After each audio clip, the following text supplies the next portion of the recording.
ఆంధ్రప్రదేశ్లో ఏప్రిల్ మొదటి వారంలో మెగా డిఎస్సి నోటిఫికేషన్ విడుదల చేయనున్నట్లు ముఖ్యమంత్రి నారా చంద్రబాబు నాయుడు ప్రకటించారు.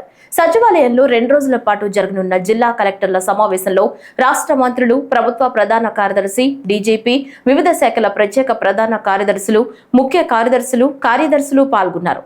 ఈ సందర్భంగా ముఖ్యమంత్రి మాట్లాడుతూ పాఠశాలల ప్రారంభం నాటికి మెగా డిఎస్సి పోస్టింగ్లు ఇవ్వాలని, జూన్లో పాఠశాలలు తెరిచేలోపు నియామకాలు పూర్తి కావాలని ఆదేశించారు.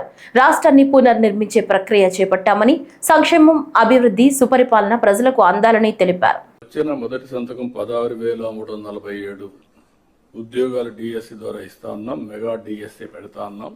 ఈ ఫస్ట్ వీక్ లో మెగా డిఎస్సి నోటిఫికేషన్ ఇష్యూ చేస్తారు. ఏబిసిడి కేటగరైజేషన్ కూడా హామీ ఇచ్చాం, ఎన్నికల్లో చెప్పాం.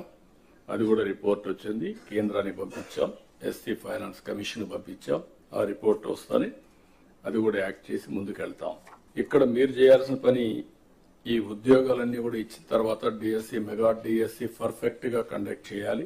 ఎక్కడ కూడా ఇప్పుడు కూడా నాకు బాగా జ్ఞాపకం, తెలుగుదేశం పార్టీ దగ్గర 1,50,000 ఒకేసారి ఇప్పుడు ఇచ్చిన ఉద్యోగాల్లో మెజారిటీ తెలుగుదేశం అధికారం ఉన్నప్పుడు ఇచ్చాం. చాలా ట్రాన్స్పరెంట్ గా ఇచ్చాం, 80% ఇచ్చాం. ప్రజలు కూడా అది ఇప్పుడు కూడా గుర్తుపెట్టుకుంటున్నారు. మీ వల్ల మాకు ఉద్యోగం వచ్చింది, ఎక్కడ ఒక్క రూపాయి గాని ఒక చిన్న అవకతవక లేకుండా చేశారని చెప్పి ఇప్పుడు కూడా రిమైండ్ చేసే పరిస్థితి వచ్చారు. ఇక్కడ zero tolerance. I'm telling all of you. April నుంచి స్టార్ట్ చేసి జూన్ స్కూల్స్ ఓపెన్ చేసే రోజుకి, రీఓపెన్ చేసే రోజున వీళ్ళందరూ పొజిషన్ కావాలి, ట్రైనింగ్ అయిపోవాలి. పొజిషన్ కావాల్సిన